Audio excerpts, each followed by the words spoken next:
다 함께 사도신경 하심으로 우리의 신앙을 하나님 앞에 고백합니다. 나는 전능하신 아버지 하나님 천지의 창조주를 믿습니다. 나는 그의 유일하신 아들 우리 주 예수 그리스도를 믿습니다.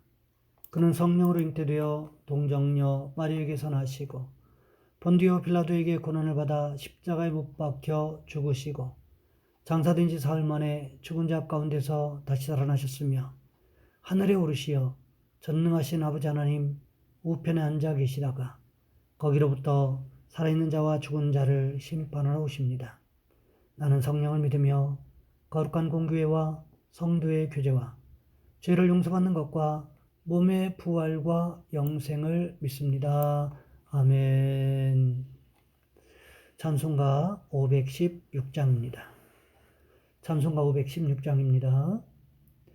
옳은 길 따르라 의의 길을 세계 만민의 참된 길 이 길 따라서 살기를 온 세계에 전하세 만 백성이 나갈 길 어두운 밤 지나고 동 뜬다 환한 빛 보아라 저 빛 주 예수의 나라 이 땅에 곧 오겠네 오겠네 주 예수 따르라 승리의 주 세계 만민이 나갈 길과 진리요 참 생명 내 창검을 부수고 다 따르라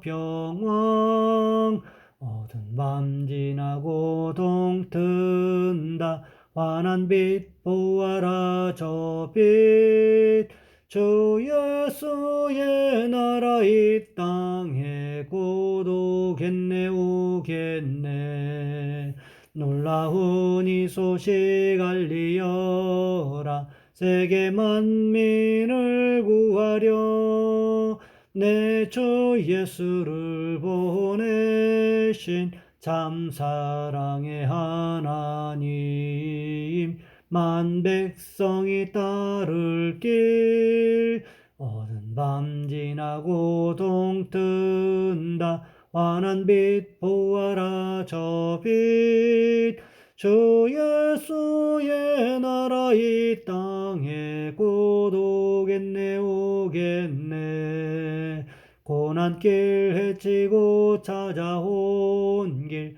많은 백성을 구한 길 모두 나와서 믿으면 온 세상이 마침내 이 진리에 살겠네 어두운 밤 지나고 동 뜬다 환한 빛 보아라 저 빛 주 예수의 나라 이 땅에 곧 오겠네 오겠네 아멘. 오늘 말씀 열왕기상 1장에서 보겠습니다.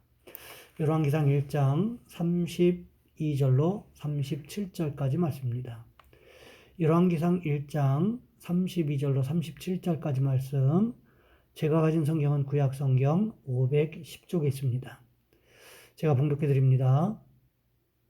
다윗 왕이 이르되 제사장 사독과 선지자 다단과 여호야다의 아들 브나야를 내 앞으로 부르라 하니 그들이 왕 앞에 이른지라. 왕이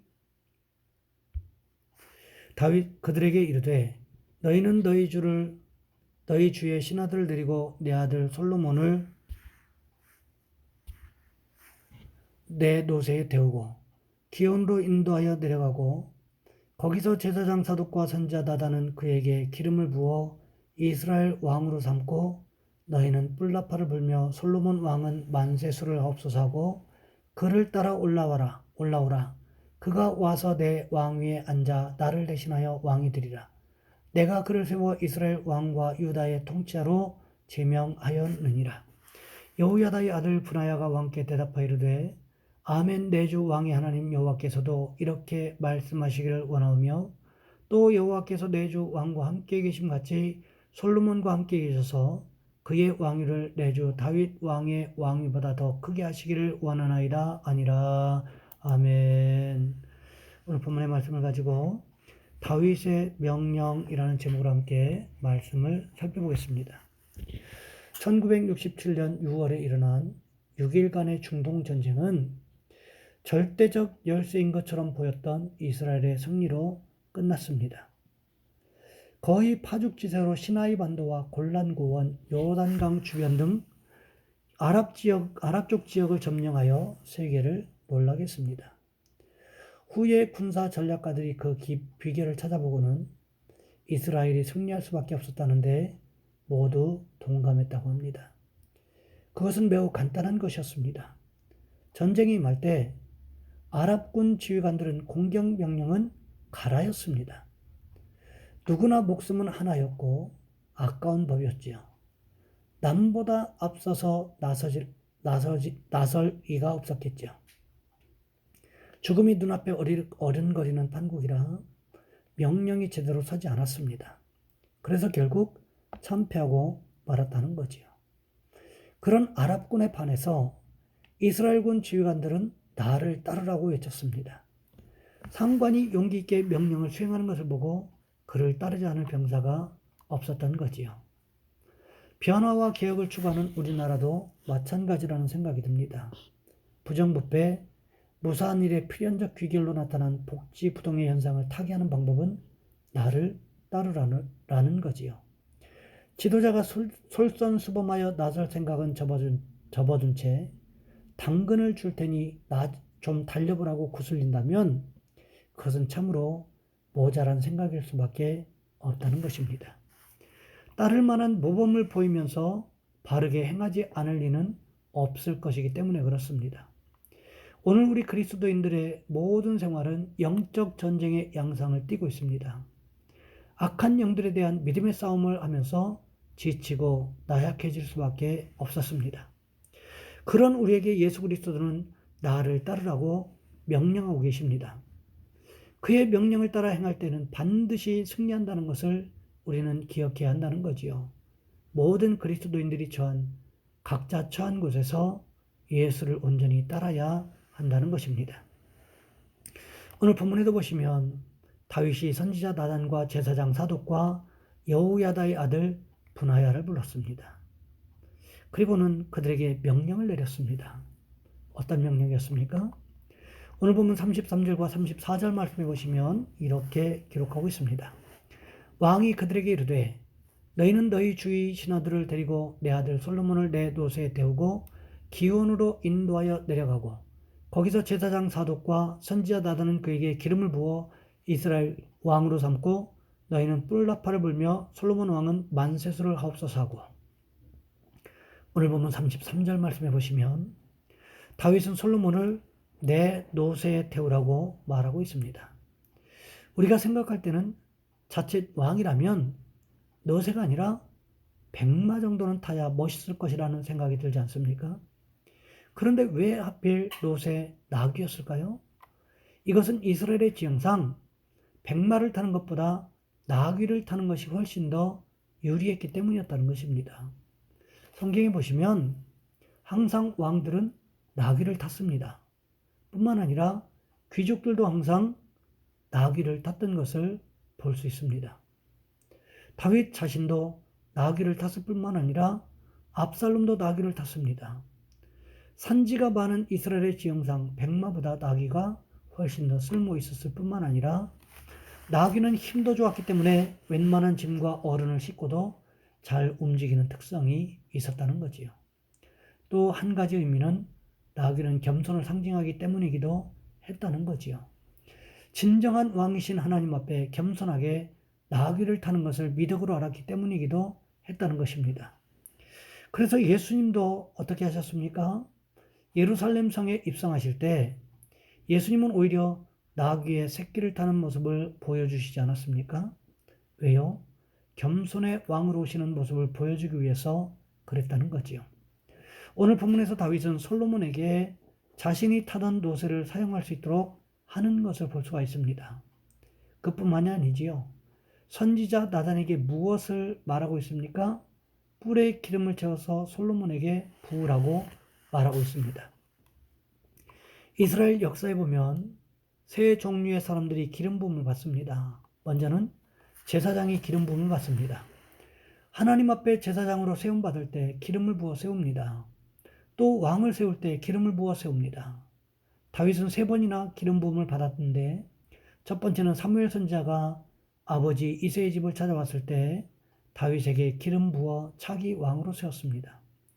두 번째는 헤브론에서 유다 족속의 왕으로 세움받았을 때 기름 부음을 받았습니다. 마지막으로 통합 이스라엘의 왕으로 세움받았을 때 또다시 기름 부음을 받습니다.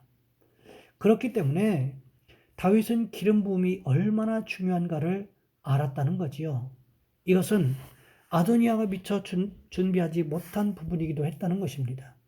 하지만 다윗은 솔로몬의 왕위 즉위식을 위해서 철두철미하게 준비하고 있었던 것을 볼 수가 있습니다.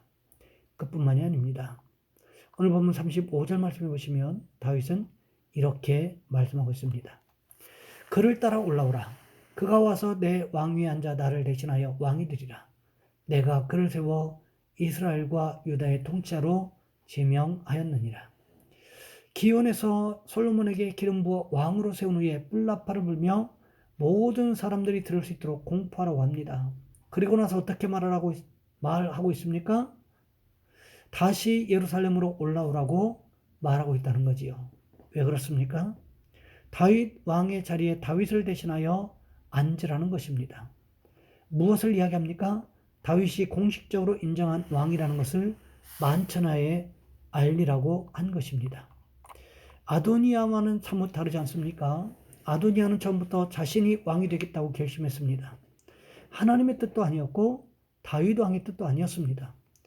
오로지 아도니아 자신의 뜻이었습니다. 그런데 문제는 그런 과정 가운데 기름 부음이 준비되지 않았고 설사 예루살렘으로 올라온다고 할지라도 다윗이 인정해주지 않으면 모든 것이 한순간에 물거품으로 끝나버리게 된다는 것이었습니다. 하지만 솔로몬은 어떻습니까? 기름 부음도 준비되어 있었고 거기에다가 예루살렘으로 올라오기만 하면 다윗이 공식적으로 인정하고 왕위를 솔로몬에게 이양하겠다고 말하고 있는 것입니다. 이것이 누구의 명령이었습니까? 다윗의 명령이었다는 거지요. 다윗은 이 모든 것을 철두철미하게 준비하고 있었다는 것입니다. 어영부영하지 않았다는 거지요. 상황이 급박하게 돌아가고 있다고 해서 어설프게 일처리를 하지 않았다는 것입니다. 상황이 급박할수록 일처리는 더욱더 완벽해진다는 것을 다윗은 너무나 잘 알고 있었다는 거지요. 뿐만 아니라 하나님의 뜻이 어디에 있는지를 잘 알고 있었기 때문에 다윗은 이런 철저한 계획을 가지고 명령을 내리고 있다는 것입니다. 우리에게도 이런 모습이 있어야 한다는 것입니다. 중요한 일을 진행할 때 먼저 하나님의 뜻이 어디에 있는지를 깨달아야 합니다. 그리고 모든 일에 있어서 다윗처럼 철저한 계획을 세워야 합니다. 이것은 머릿속에 있는 이론적인 계획뿐만 아니라 실행 계획까지도 포함하고 있는 것입니다. 그러면서 하나님의 도우심을 여전히 구해야 한다는 거지요. 오늘 본문의 다윗의 명령을 급박할 뿐만 아니라 완벽했다는 것입니다. 하나님 보시기에도 그랬고 사람 보기에도 그랬다는 것입니다. 아무리 급하다고 할지라도 씨를 바늘귀에 꽂지 않고는 쓸 수가 없는 법입니다. 그러하기 때문에 우리도 하나님 앞에 기도하면서 철저한 계획을 세우고 하나님 말씀에 따라 다윗처럼 명령하고 실천해가는 저와 여러분들이 모두가 되시기를 주님의 이름으로 부탁을 드립니다. 이 시간 우리 한 목소리 함께 기도하겠습니다. 하나님, 우리도 다윗처럼 하나님 앞에 기도하면서 철저한 계획을 세우고 하나님 말씀에 따라 살아가게 도와주옵소서. 또한 특별히 기도하실 것은 우리 성도들 가운데 기저질환으로 인해서 고통당하고 있는 성도님들을 위해서 하나님 그들을 치료해 주시라고, 그들의 병세가 회복되어질 수 있게 달라고 이 시간 우리 주여 한번 간절히 부르신 후에 한 목소리 함께 기도합니다. 주여, 사랑의 하나님, 우리를 도와주시기를 원합니다.